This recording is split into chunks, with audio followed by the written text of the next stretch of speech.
Olá, pessoal! Na nossa aula de atualidades do dia de hoje, nós vamos discutir a guerra comercial entre os Estados Unidos e a China. Estados Unidos, que são a maior potência econômica, militar e política do globo, mas que tem na China a segunda maior potência econômica e que rapidamente ascende para se tornar uma grande superpotência política e militar. Vem para cá, vamos tentar entender um pouquinho a respeito dessa temática. Aula de hoje, aula de atualidades, vamos falar da guerra comercial entre Estados Unidos e China. Bom, primeira questão importante é a gente lembrar lá Estados Unidos e China nas suas trajetórias de ascensão à primeira e segunda posições de maiores potências globais. Você se recorda que ao final da Segunda Guerra Mundial, os Estados Unidos foi o único país entre as superpotências que não sofreu nenhum abalo dentro da sua infraestrutura básica e produtiva no continente. O único ataque que os Estados Unidos sofreu durante a Segunda Guerra Mundial foi na base aeronaval de Pearl Harbor, que fica na ilha do Havaí. O continente não foi atingido. E assim, os Estados Unidos emergem logo depois da Segunda Guerra Mundial, de 1939 a 1945, como uma grande superpotência global. Durante esse período, a gente acompanhou que o mundo viveu a chamada bipolaridade, que era a divisão do mundo em duas grandes esferas de influência: o Oeste, capitalista, liderado pelos Estados Unidos, e o Leste, socialista, liderado pela União Soviética. Durante esse período, os Estados Unidos teve elevadíssimos gastos militares e espaciais, e isso fez com que ele dominasse uma tecnologia extremamente importante, não só para a defesa americana e para a indústria bélica armamentista daquele país, mas também para que ele, com esse gasto, desenvolvesse tecnologia que lhe permitiu mais tarde ser transferida para o setor civil, o que permitiu um rápido desenvolvimento tecnológico e científico. Por um outro lado, os Estados Unidos foram aqueles grandes artífices da criação da OTAN, da Organização do Tratado do Atlântico Norte, que é um pacto de defesa mútua capitalista ocidental que vigora até os dias atuais. A gente vai observar que depois da Segunda Guerra Mundial, os Estados Unidos também viveram o que nós chamamos de Golden Age. A Golden Age é aquele período ou época de ouro dos Estados Unidos, com rápido crescimento tecnológico, científico, econômico, da sua capacidade militar e de produção, o que claramente alça e consolida os Estados Unidos como a maior potência econômica global. Lembrando, os Estados Unidos hoje representam 50% do gasto militar do mundo, então eles são, obviamente, a maior potência econômica, mas são também a maior potência política. Eles dominam grande parte dos organismos multilaterais. Só para você lembrar, por exemplo, que entre o FMI e o Banco Mundial, historicamente, o FMI é comandado por um europeu e o Banco Mundial por um americano. Os Estados Unidos fazem parte do Conselho de Segurança da ONU como membro permanente e, portanto, têm direito a voto e a veto. Mas a gente vai observar que a partir de 1978, com Deng Xiaoping no comando da China, a China passa por uma grande revolução. De um país basicamente pobre e agrário, a China é hoje a segunda maior potência econômica mundial. Num primeiro momento, ela se industrializa com a produção de bens de baixo valor agregado. Um exemplo disso, né? Calculadora, pilha, guarda-chuva, tecido e por aí vai. Mas com o passar do tempo, a China começou a fazer uma transformação produtiva. E hoje ela tem empresas, por exemplo, do porte da Huawei, que é a maior produtora do mundo de tecnologia 5G de telefonia celular.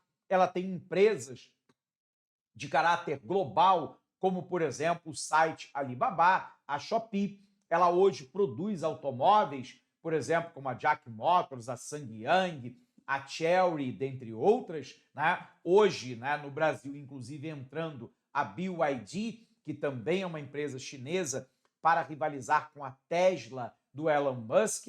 A gente vai poder observar que a China já colocou de maneira autônoma o primeiro homem chinês na órbita do nosso planeta e ela avança em determinadas áreas que são típicas da terceira e da quarta revolução industrial.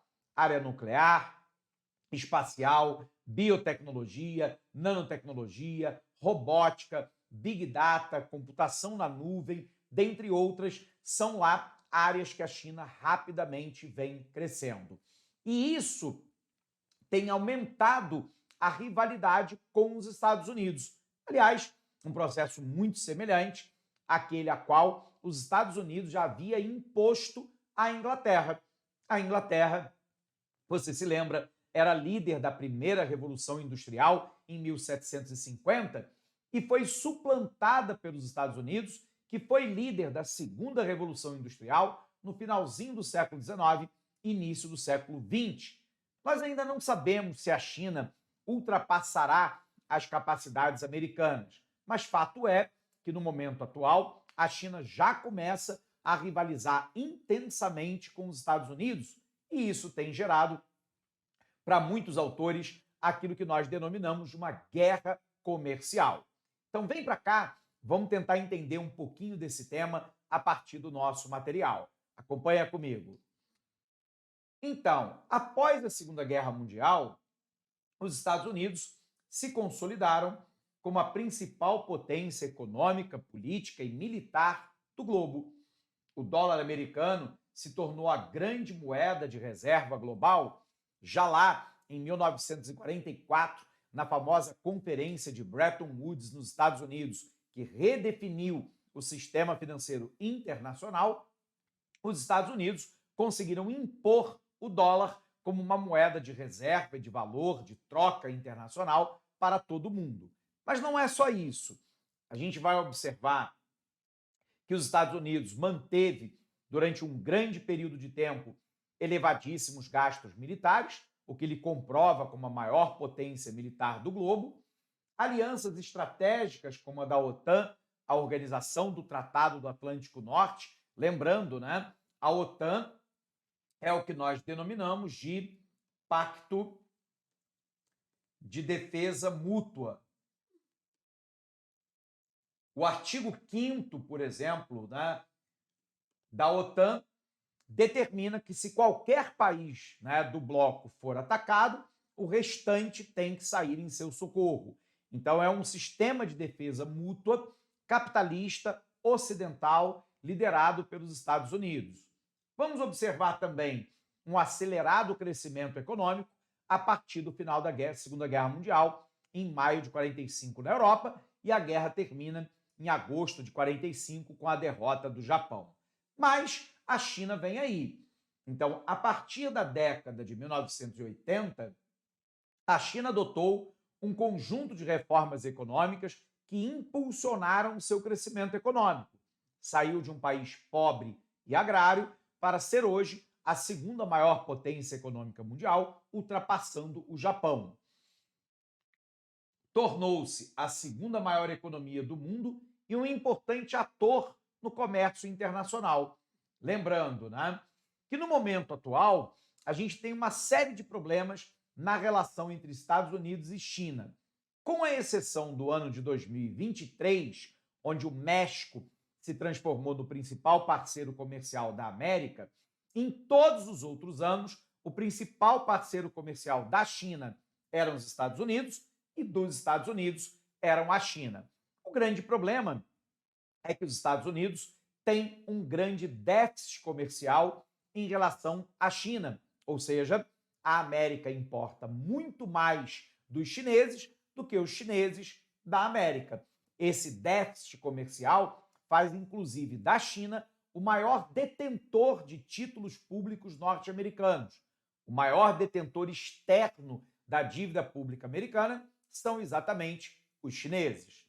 A gente vai observar que a China se tornou um dos principais parceiros comerciais dos Estados Unidos, mas o país americano também acumula um grande déficit comercial com os chineses, práticas comerciais desleais.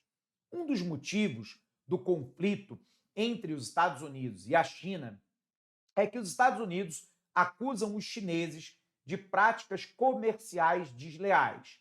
Dentro dessas práticas, existe o que nós chamamos de dumping.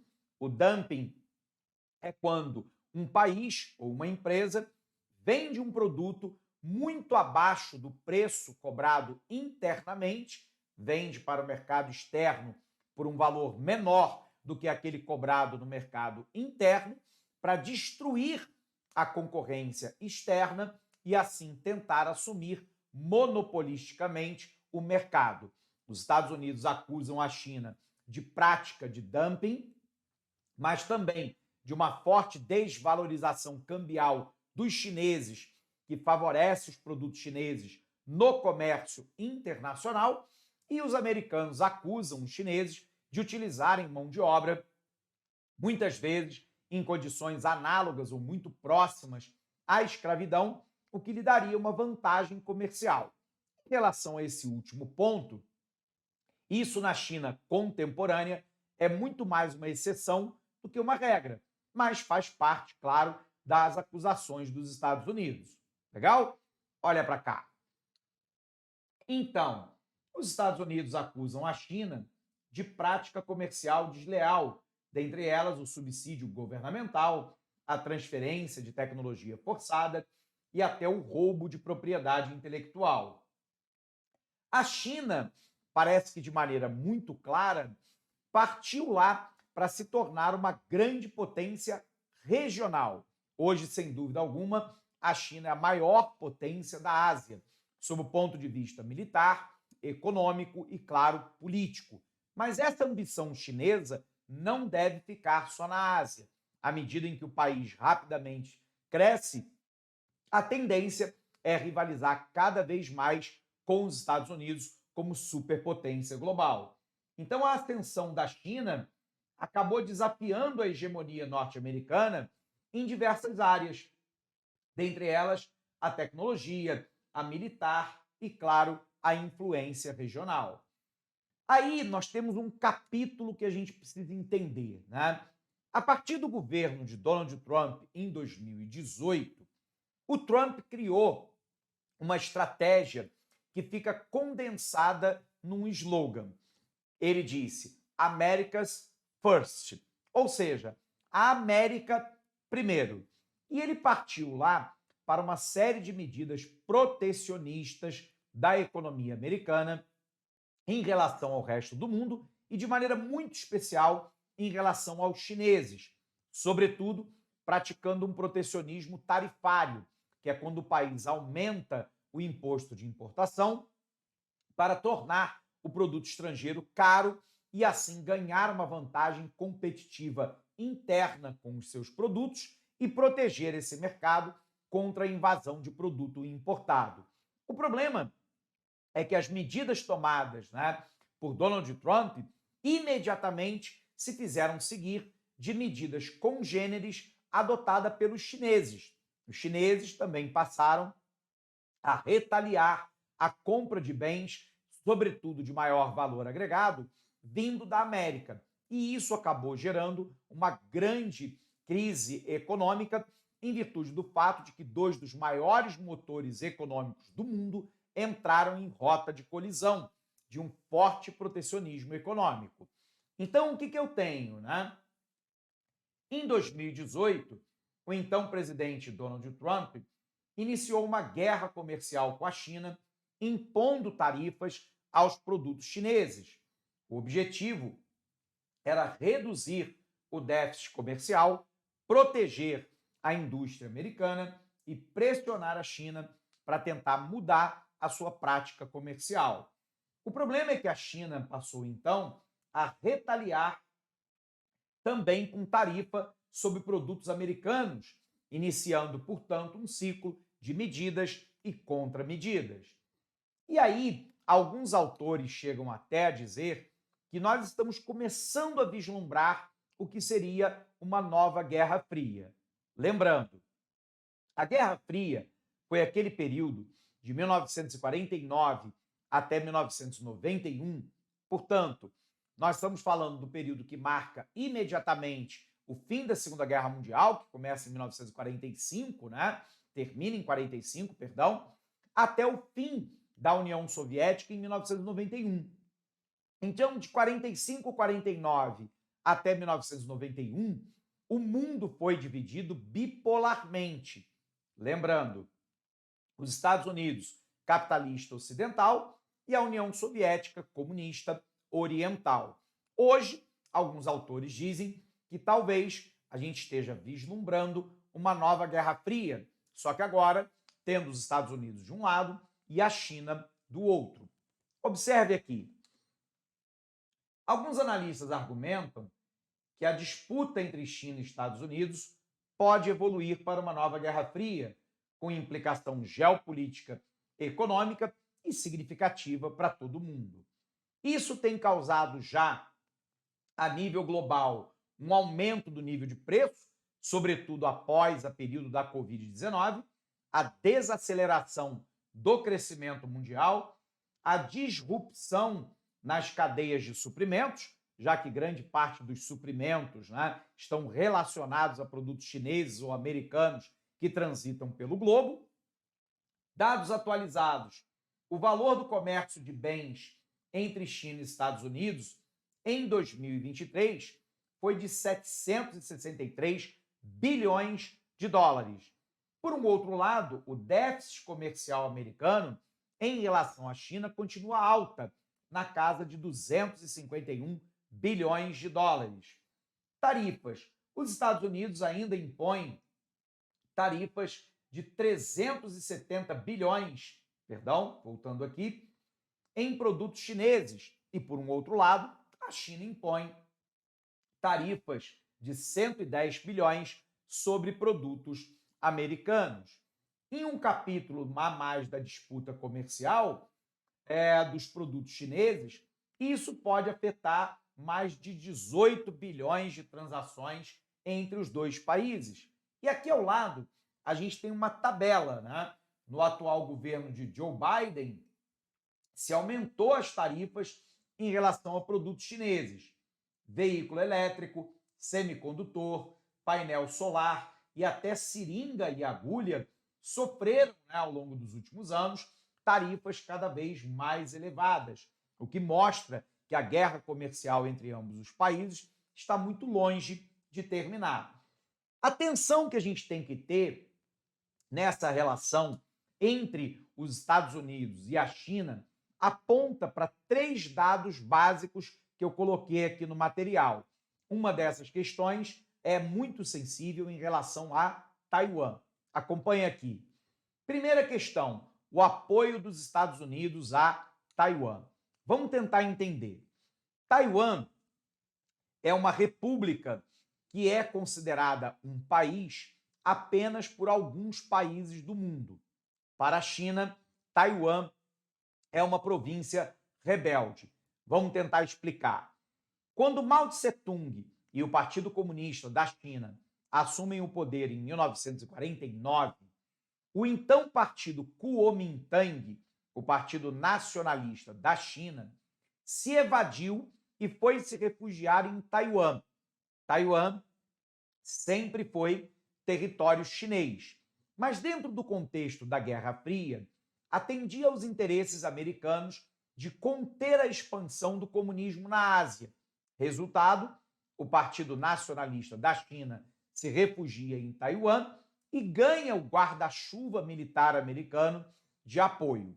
Hoje, claro, esse guarda-chuva militar americano continua existindo sob o ponto de vista político, mas a China já disse que quer a reanexação de Taiwan, enquanto que Taiwan não quer voltar para o controle chinês, já que hoje ela é tida como uma república autônoma. Então aqui nós temos o início de um grande problema. O apoio dos Estados Unidos a Taiwan. Taiwan é considerada uma província rebelde por Pequim que deseja a sua reanexação. Segundo ponto, o Congresso americano deu um prazo para a venda do TikTok nos Estados Unidos. Vamos lembrar, o TikTok ele é o competidor imediato e de peso ao YouTube. E aí qual é o grande problema? É que o Congresso americano entendeu que as regras de funcionamento e de transparência do TikTok não são adequadas à América e, portanto, deu um prazo. Ou a empresa dona do TikTok vende o TikTok nos Estados Unidos, ou ela será impedida de atuar no país. É mais um capítulo de uma guerra comercial entre Estados Unidos e China, já que, obviamente, a justificativa é uma justificativa estratégica militar, dizendo que o TikTok poderia roubar os dados dos americanos, mas, na verdade, é uma guerra comercial contra o YouTube, já que o YouTube pertence, né, a uma empresa de capital majoritariamente americano. Bacana? Outra questão. Diz respeito lá, caso a empresa não seja vendida, o Congresso americano determinou que ela não poderá atuar nos Estados Unidos. E a aproximação da China com a Rússia, né? A Rússia, depois da guerra contra a Ucrânia, que ainda está acontecendo, se aproximou da China, já que o Ocidente inteiro, Canadá, Estados Unidos, Europa Ocidental e até mesmo o Japão, eles estão retaliando os produtos russos e bloqueando os ativos da Rússia em território americano e europeu. Com isso, a Rússia foi buscar ajuda dos chineses. Como a China ela precisa muito de petróleo e gás, óbvio que ela se aproximou dos russos e isso contrapõe os interesses americanos, não só na Ucrânia, mas, claro, no domínio da Ásia também. Beleza? Então, esse é um outro ponto que a gente tem que ter muita atenção. Bom, agora a gente precisa ver como é que isso caiu em prova, né? Nós temos uma questão de 2024 que perguntou assim: autores indicam que a segunda década do século XXI tem sido marcada por uma nova Guerra Fria, o que já distinguiria o mundo atual como uma ordem mundial com diferentes características daquela experimentada nas primeiras décadas após o fim do denominado mundo bipolar. Sobre a conjuntura política mundial contemporânea, pode-se destacar que, primeiro, letra A Rússia demonstra capacidade política e econômica de liderar o sistema internacional, principalmente pela demanda europeia de seus recursos energéticos. É fato que a Rússia tem no petróleo e gás seus grandes produtos de exportação e a Europa ainda é muito dependente desse sistema para poder fazer o seu sistema de aquecimento e também mover o seu setor industrial. Mas a Rússia não demonstra capacidade de liderar o sistema mundial, como a União Soviética fazia no passado. Alternativa incorreta. A aliança da China com a Rússia enxerga a globalização neoliberal como seu alvo de ação, sobretudo pelas críticas ao multilateralismo internacional. Observe lá que a aliança entre a China e a Rússia não é contra a globalização neoliberal, é sobretudo contra os Estados Unidos, que é a superpotência econômica global. Alternativa incorreta. A expansão militar chinesa já se impõe sobre os principais rivais internacionais, principalmente pelo elevado nível tecnológico das suas armas. Embora haja o crescimento do gasto militar chinês, não é verdade que a expansão militar se imponha sobre os principais rivais. Estados Unidos, Inglaterra, França ainda são superpotências militares globais. Portanto, o gabarito é a letra D. Os Estados Unidos, mesmo com derrota geopolítica e o aparecimento de um rival extremamente forte, nesse caso, claro, a China, ainda lidera o sistema internacional, ainda é a maior potência econômica militar e política do globo. Legal? Conferindo o gabarito, então, primeira questão, letra D, e com isso a gente pode encerrar essa nossa aula por aqui. Um abraço forte para você e bons estudos.